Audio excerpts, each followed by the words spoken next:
Today, we're here with a mod that brings the entirety of BeamNG into question. What is BeamNG known for? Well, that would be its collision physics, but to be honest, they're not nuanced. If you want to nuance, the resolution of this green mesh, which is the collision mesh, would have to be incredibly high, and then your performance, where your computer roasts itself, would be a lot worse. So, what's another option? Well, that's where this mod comes in. Made by The Only Raccoon, it's a very simple mod, and it's just damaged parts. So as you can see, you got little bits of just nuanced damage that does not otherwise exist. Now, I wouldn't just bring it up if it was just, hey, look, a little bit of damage. I actually want to do a little bit of a suggestion to the mod maker in video form. Let's start by taking this vehicle out for a little bit of a drive, and we've got to find ourselves a solid object. There's one in the form of a container. If we break, get the turnout, fantastic damage. Well, there's something else we could do here. This is your collision mesh, but instead, if you have in here beams, you can create beams all over the place, and they will be categorized sometimes as break groups. And if you create a break group, then if a beam breaks, a whole bunch of beams in the area will break.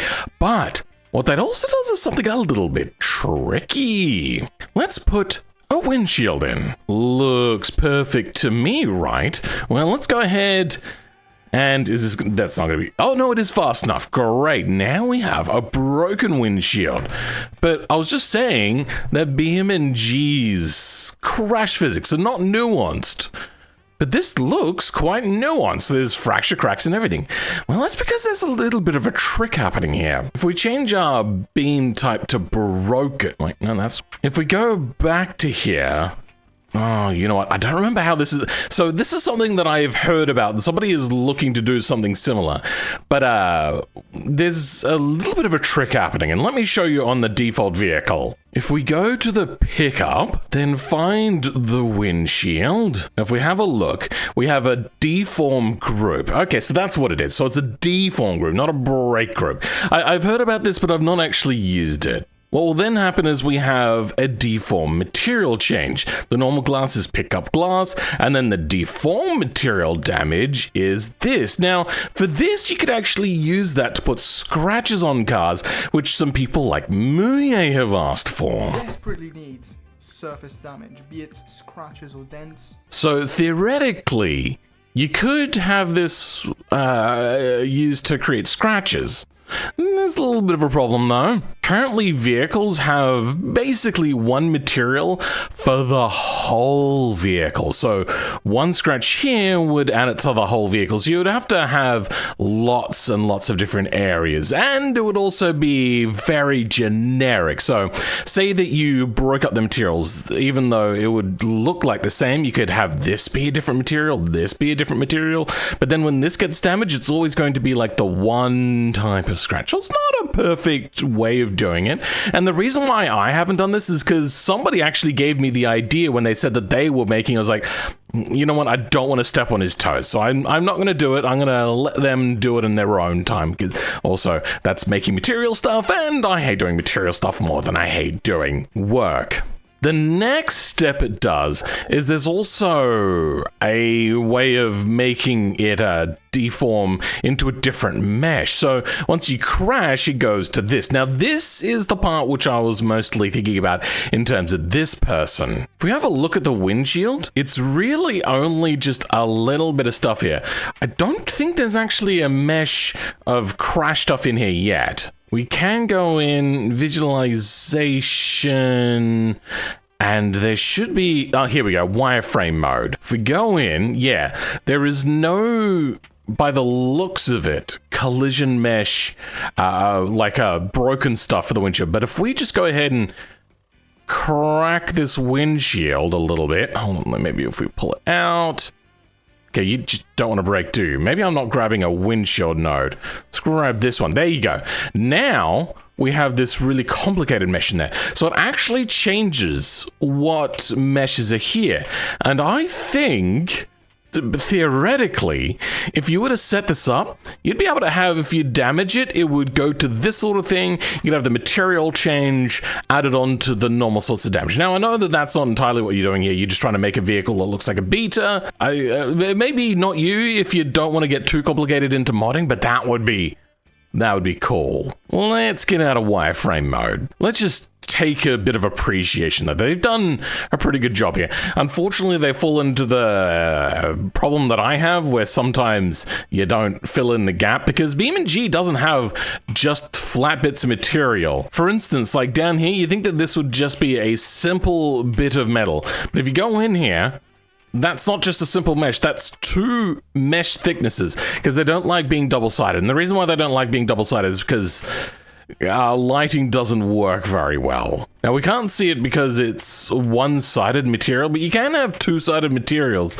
And light kind of shines on one side, but then it's also shining. You know what? An automation car. See here, we've got lighting and shadow, but if we have a look on the inside, the lighting goes through it. So it treats both sides exactly the same, which is unfortunate. But if you have like double layers here, you can see that one casts a shadow on the other, which is why they have double thickness on things. I wish that they didn't do it this way, but well, they do. Now, they don't have a list of cars, but it looks like they at least have this damage also available on one of the Pessimas. So let's see how they've done on this one. Just to have a bit of, you know what, I'm going to bring out a blue one. I think I like blue more than gray. Okay, they've gone for the correct sort of paint job on there.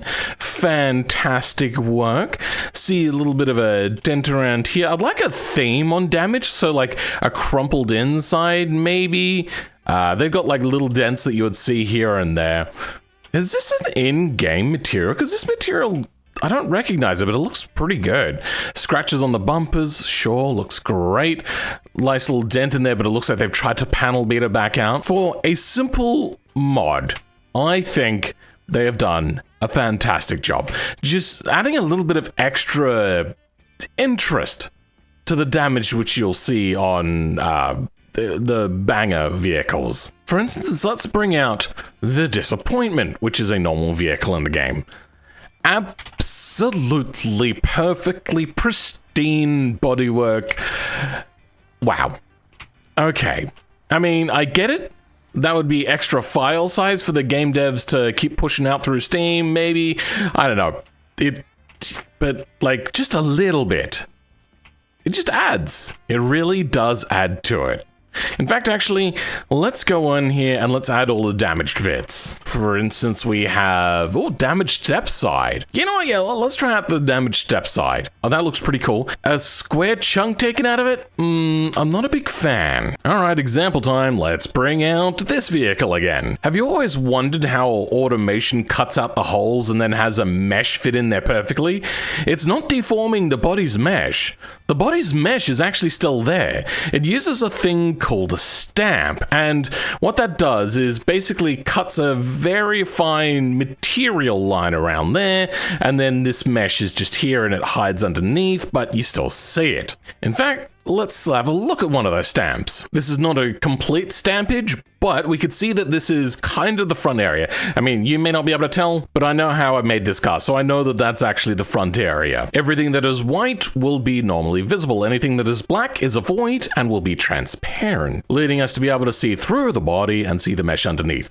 That's kind of the sort of thing that you could do here, and you could get away with not having to make a new 3D mesh for some of these sorts of things, and just instead do something a little bit like that. It's just a little bit of a tip there. Now, the reason I'm not saying like, oh, you should do all this extra work. I know, I get that all the time, and I hate it when people constantly suggest things to me. What I'm trying to suggest is, if you wanted to know different ways of doing things, that can actually... there's a lot that can be done. I'm also now just realizing that the damage is only on the bed here. I thought there was damage on the fenders, but it seems I was wrong. So, now let's drive our newly patinaed vehicle around. Oh dear, I've never driven this vehicle before. But you know, it's doing alright. And I just want to see if the damage physics janks out. And we've got this mesh kind of broken up. Here we go. And handbrakey. Well, that didn't go so well. You know what? Yep, no, that looks about fine. That's what you'd expect. So, thank you very much for your mod. You made a fun little mod. If you want to leave it as is, that is fantastic. If you want to do a little bit more, I hope that this has been informative and helpful. Now, I know that you're probably going to be stepping on the guy's toes by doing a mod that I was told about as an idea. But, I mean, they've taken quite a while. I haven't seen it been released yet. Maybe they've dropped it. But I didn't particularly want to do it myself because then, being a bit of a public figure there, it's like, oh, he just steals other people's RDs. I don't want to be called out for that. That would be a bit brutal. I would ask the person for permission who told me, but I'm going to be honest. I get so many people talking to me about these sorts of things, it gets a bit much. I kind of forget who it was. I'm very sorry. If you are the person that suggested it to me, in the comments, please say that you're the one that suggested it, because I've forgotten.